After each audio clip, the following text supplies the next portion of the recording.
I was watching a lot of series today because I didn't want to do anything. Well, I just finished editing. I did 5 chapters edited yesterday, and I'm doing more chapters today. Girl, 5 chapters. That's impressive. You know what? I will see us doing this recording as my editing for the day. Well, sometimes that's how writing goes, isn't it? Well, I've Right? got my tea. I'm ready to go. How about you? I am ready. Ready. Hey ho, let's go.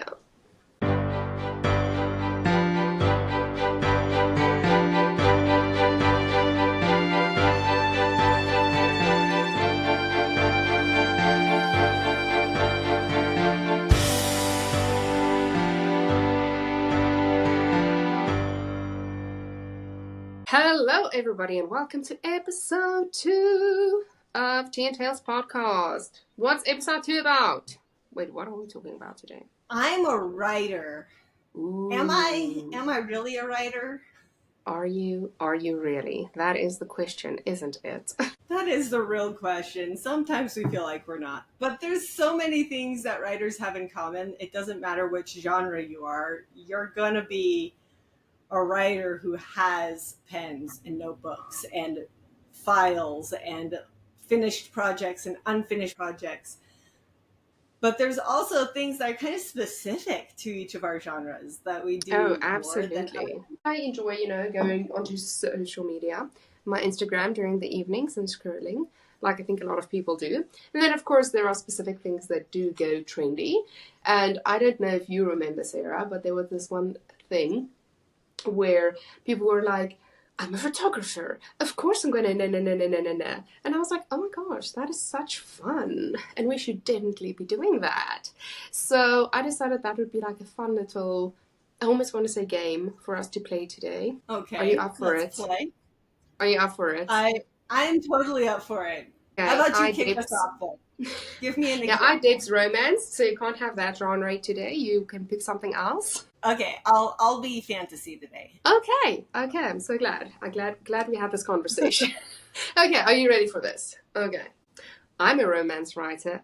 Of course, every guy I meet, I think, is going to be my one true love. Your one true love. Oh. My one true love. Mm-hmm. But is it like really every guy? Listen, Sarah, the heart wants what the heart wants. I'm not in charge of that. If you have read more than one romance novel, you would have known. I'm called out. Okay, yes, okay. Yes, I'm calling you out. I am. Next week, Sarah will be reading a romance novel. Crack on. Alrighty, yes, crack on. Go. Okay, let me give you a fantasy one just because. Go. I'm ready for you. All right, I think I've got one. I'm a fantasy writer. Of course, I have a dozen ways to make a world map. Ooh. That is probably why I don't not write fantasy, because that sounds like a lot of work. And luckily for me, I don't have to create my own world where I have to imagine places, because I write in the world that I do live in, so that makes it a lot easier. Now you have to tell me though, what kind of methods do you use? Because I've seen people that have like a piece of paper and then they have like dice or something and they roll it, and then that's going to be their world. That's one way.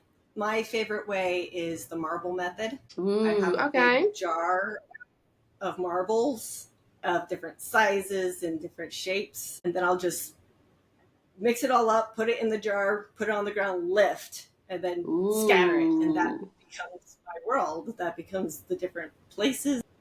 It's pretty cool.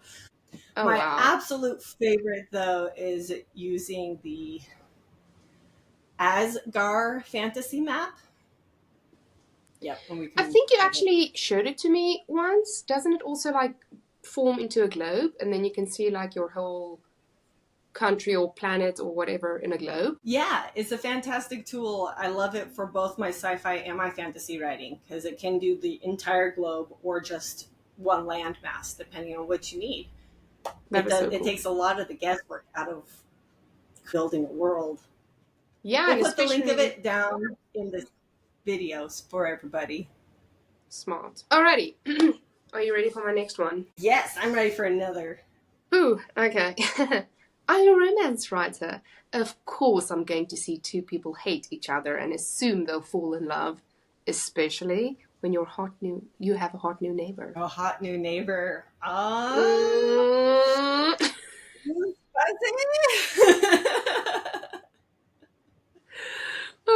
Can't say that I've ever experienced it in my life before. I think I've only lived next to old people or families.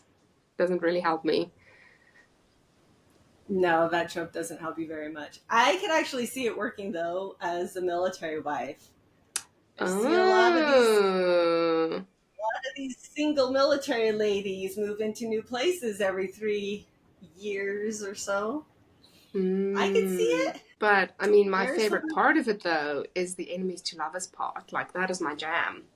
That is definitely my number one trope in romance is enemies to lovers. I think you helped me develop an enemies to lovers plot in one of my novels. Do you remember that? Yes.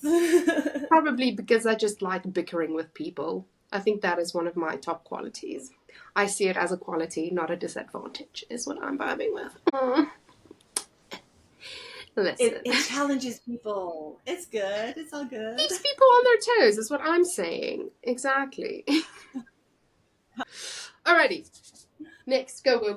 I'm a fantasy writer. Of course, I have a fascination in creating species that are not human. That is very believable. I 100% believe that because even as I was reading ACOTAR, the ACOTAR series, I was sitting there and I'm like, cool. So these dudes have wings. Interesting. Thought that was a choice. Don't know how that works. Or where Tamlin turns into a wolf or a beast or something. And I'm like, I hear you. I see you. You do you, boo. Interesting choice. So I think it must be quite fun to actually create these creatures. It is a lot of fun. Unfortunately, some people don't care for it, so your lower fantasy people are going to be a lot more tame than us higher fantasy people. But it is a ton of fun because you get to just imagine, if I was not human, what would I want to be?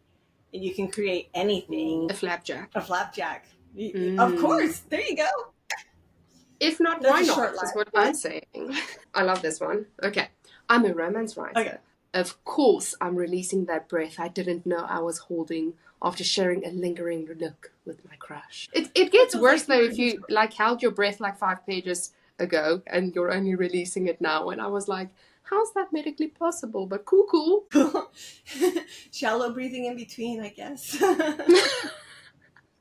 maybe I just passed out in between the lingering look, you know. And then the rest of the book is actually you unconscious and what you think is going to happen with your crush. What? Whoa. Stop giving me new ideas. I have too many already. No, but that, I must admit, as a romance writer, that phrase tends to end up in my novel a lot of times. And then when I do the editing, I'm like, I should probably delete that one. That is one too many holding breaths over there. She could be an Olympic swimmer by now. Tolerable novel. Basically. Okay, hit me with your next one. I'm a fantasy writer. Of course, I geek out on things like old military technology. Interesting. Explain how. Because it's used for building your spaceships or something, or how do you use it? Well, that's for sci-fi, but yeah. A lot of fantasy happens to happen pre-industrial eras.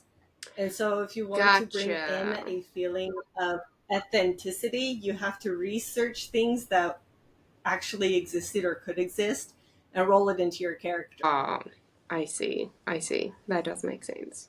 Though the amount of research writers do that does not even end up on the pages is crazy. Absolutely. There's a whole big thing underneath that people don't hear about, that they don't know about, that we have to know. It's crazy. No, I believe we're talking about that more in our next episode, aren't we? I think we are. think we are. Ooh, a little teaser there. Ooh.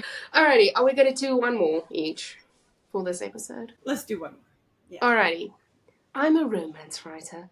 Of course I have to go back to my hometown after being single for many years, because all the single guys back there are hot, stable, reliable, and looking for commitment. You see, that's how I know that romance is a fantasy, because I've literally traveled all over the world and came back to where I came from, and yep, no single, stable, reliable men over here. I feel the same way. I traveled halfway across the United States to marry my husband, so I absolutely get it. Wow, that's commitment. But it is a nice fantasy. It is a nice thought that you could go home and those guys have grown and matured and work hard on their farm and can provide. It's a good dream. True. I think it's because I've just always been a city girl. So, I grew up in the city. Not city. Don't think like New York or DC. Think more like in between, suburban. I think that's what the name is for it. Yes. I grew up in a suburban area. Okay, hit me with one more. I'm a fantasy writer. Of course, I have watched hours of videos on weird plants and animals just for inspiration. Okay.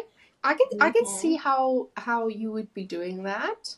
Because, if you want to poison someone, you kind of have to know what plant you can poison them with. Not all plants are poisonous that we don't know about. But yes, I do enjoy bringing out things in our real world that people think are fantasy, but then it's like, no, actually, look over there in Australia. Like in my current novel that I am editing, my trees are sentient, and I took that inspiration from new research about how trees have a sound that they actually produce and speak to each other with.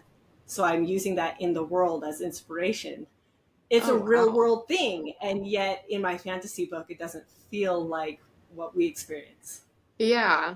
Wow. That is simply one way to look at it now. Now I will never be able to read a novel without assuming that the plant they refer to has a whole history and a family and babies and a unicorn as a pet. It just might be deeper than you think. But we like to keep things short and simple here at Tea and Tales Podcast. We want to get you back writing, putting your fingers to the keyboard, putting the pen on paper. But if you have any ideas, maybe you write a different genre than we do and want to throw something in the comments about what do you do as a writer? Absolutely. And if you like what we're doing, and if you love hearing us babbling in your ears, then please go and follow us on Instagram at Tea and Tales Podcast, and on Facebook at Tea and Tales Podcast, and on X or Twitter at Podcast Tea Tales. And go scroll up onto your device or wherever you're listening from and get your purple apple icon, and please go like and comment on our podcast, because apparently that brings us up to the top. Thank you for joining us. See you next time. Thank you for listening. Bye.